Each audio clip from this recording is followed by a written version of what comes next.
Hello friends, welcome to our channel. எல்லாரும் எப்படி இருக்கீங்க?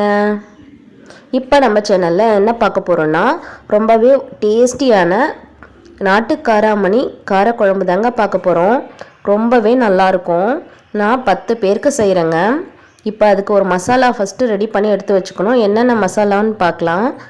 பட்டை, சோம்பு, கிராம்பு இது மசாலா ஆயிலில் போட்டு பொரிஞ்சதும் கூட 4 வெங்காயம், 6 தக்காளி எடுத்திருக்கேங்க. நான் ஒரு துண்டு இஞ்சி, ஒரு முழு பூண்டு எடுத்திருக்கேன். 10 பேருக்கு ஆகிற மாதிரி நான் செய்கிறதுனால குவான்டிட்டி கொஞ்சம் அதிகமாகவே எடுத்திருக்கேன். நீங்கள் எத்தனை பேருக்கு செய்கிறீங்களோ அதுக்கேற்ற மாதிரி வெங்காயம், தக்காளி, பூண்டு அளவு கூடவோ குறைக்கவோ செஞ்சுக்கலாம். எல்லா மசாலாவும் எண்ணெயில் போட்டு வதக்கி மசாலா ஐட்டம்ஸு பொரிஞ்ச பிறகு வெங்காயம், தக்காளி, இஞ்சி, பூண்டு இது போட்டு வதக்கி இது போல் ரெடி பண்ணி ஆற வச்சு எடுத்து வச்சுக்கோங்க. இந்த கிரேவி செய்கிறதுக்கு இது போல் மசாலா அரைச்சி பண்ணிங்கன்னா டேஸ்ட் கூடுதலாகவே இருக்குங்க. நீங்கள் அப்படியே பச்சையாக வெங்காயம், தக்காளி கட் பண்ணி செய்கிறத விட இது போல் வதக்கி அரைச்சி ப்ரிப்பேர் பண்ணி பண்ணிங்கன்னா டேஸ்ட் ரொம்ப நல்லாயிருக்கும். குழம்புடைய அளவு கூடுதலாக கிடைக்கும் உங்களுக்கு. இதுக்கு தேங்காய் ஃபஸ்ட்டு மிக்சியில் ஜாரில் தேங்காய் ஒரு துண்டு போட்டு அரைச்சி எடுத்துக்கோங்க. எப்போவுமே தேங்காய் ஒரு முறை போட்டு அரைச்சி எடுத்துக்கிட்டிங்கன்னா மசாலா அரைக்க ஈஸியாக இருக்குங்க. அதுக்கப்புறம் நம்ம வதக்கி வச்சுருக்கிற வெங்காயம், தக்காளி அதிலே போட்டு அரைச்சி இது போல் மசாலா ரெடி பண்ணி எடுத்து வச்சுக்கோங்க. இந்த குழம்பு செய்கிறதுக்கு முதல் நாள் நைட்டே நான் நாட்டு காராமணி தண்ணியில் ஊற வச்சுட்டேங்க.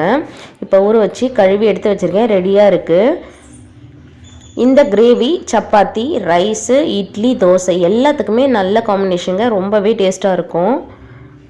நீங்கள் நாட்டு காராமணியில் மட்டும்தான் இந்த கிரேவி செய்யணும் இல்லைங்க. இதே சேம் மெத்தடில் வெள்ளை காராமணி, பெரிய காராமணிலையும் செய்யலாம். அதே போல் மொச்சக்கொட்டை, காஞ்ச மொச்சக்கொட்டையும் ஊற வச்சு முதல் நாள் நைட்டே இது போல் ரெடி பண்ணி சேம் இதே மெத்தடில் நீங்கள் ட்ரை பண்ணுங்கள். ரொம்பவே நல்லாயிருக்கும். கூட நான் உருளைக்கிழங்கு சேர்த்துருக்கேன். இது கூட கத்திரிக்காயும் சேர்த்து செய்யலாம். நான் உருளைக்கிழங்கு மட்டும் சேர்த்துருக்கேங்க. இப்போ குக்கரில் தான் செய்ய போகிறேன். குக்கரில் ஆயில் போட்டு ஆயில் சூடானதும் கடுகு, கருவேப்பிலை போட்டுக்கலாங்க. கடுகு, கருவேப்பிலை நல்லா பொரியணும். பொரிஞ்ச பிறகு தாளிக்க வெங்காயம் கட் பண்ணி எடுத்து வச்சுக்கோங்க. ஒரு வெங்காயம் போட்டிருக்கேன் நான் தாளிக்கிற ஃப்ளேவர் கொஞ்சம் நல்லாயிருக்கும். வெங்காயம் சேர்க்காமலும் செய்யலாம். நான் ஒரு வெங்காயம் சேர்த்துருக்கேன். பச்சை உருளைக்கிழங்கு தோலெல்லாம் உரிச்சிட்டு நீங்கள் பச்சையாகவே சேர்த்துக்கலாம். வேக வச்சு சேர்க்கணுன்னு அவசியம் இல்லை. நம்ம குக்கரில் தான் விசில் வைக்க போகிறோம். 3 விசில் வச்சுக்கலாங்க. கூட உருளைக்கிழங்கு இது போல் தோல் நீக்கி துண்டு துண்டாக கட் பண்ணி எடுத்து வச்சுக்கோங்க. கத்திரிக்காய் வேணுன்றவங்க ஒரு கத்திரிக்காயும் சேர்த்துக்கலாம். நான் இப்போ காராமணி உருளைக்கிழங்கு மட்டும் சேர்க்குறேன். குக்கரில் செய்கிறேன்றதுனால கத்திரிக்காய் சேர்த்தா குழஞ்சிடும்.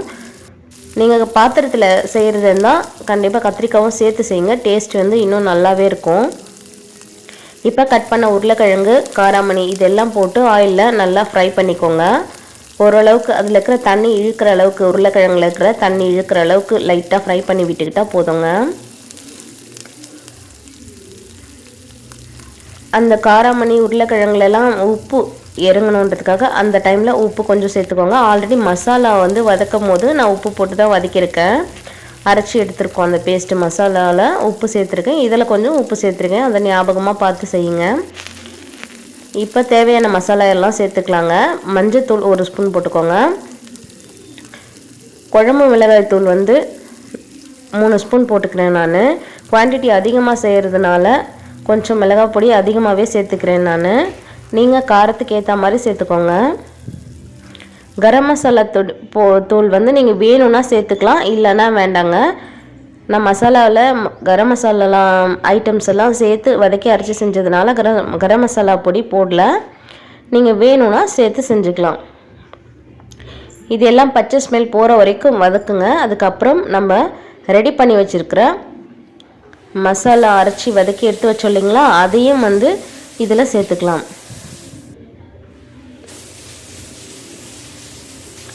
ஆல்ரெடி நம்ம வதக்கி அரைச்சி எடுத்து வச்சதுனால பச்சை ஸ்மெல் சீக்கிரமே போயிடும். நீங்கள் ரொம்ப நேரம் வதக்கணும்னு இல்லை. இந்த மசாலா சேர்த்துட்டு உடனே நீங்கள் ஓரளவுக்கு லைட்டாக வதங்கின உடனே நீங்கள் தண்ணி சேர்த்துக்கலாம். ஏற்கனவே வதக்கி அரைச்ச மசாலா தான், அதனால் ரொம்ப நேரம் வதக்கணும்னு அவசியம் இல்லைங்க. இப்போ தண்ணி சேர்த்தாச்சு. நான் உங்களுக்கு திக்னஸ் எவ்வளோ வேணும், காரம், உப்பு எல்லாம் செக் பண்ணிவிட்டு இன்னும் எவ்வளோ தண்ணி வேணுமோ சேர்த்துக்கோங்க. கூடவே நான் வந்து புளி கொஞ்சம் ஊற வச்சு எடுத்து வச்சுருக்கேன். விசில் வைக்கிறதுக்கு முன்னாடி லைட்டாக உங்களுக்கு எந்த அளவுக்கு புளி தேவைப்படுதோ அந்த அளவுக்கு ஊற்றிக்கலாங்க. புளி ஊற்றியாச்சு. நீங்கள் டிஃபனுக்கு இட்லி தோசை சப்பாத்திக்குன்னா புளி கொஞ்சம் கம்மியாக ஊற்றிக்கோங்க. ரைஸ்க்குன்னா கொஞ்சம் கூடுதலாக ஊற்றுனீங்கன்னா புளிப்பு சுவையோடு நல்லாயிருக்குங்க குழம்பு.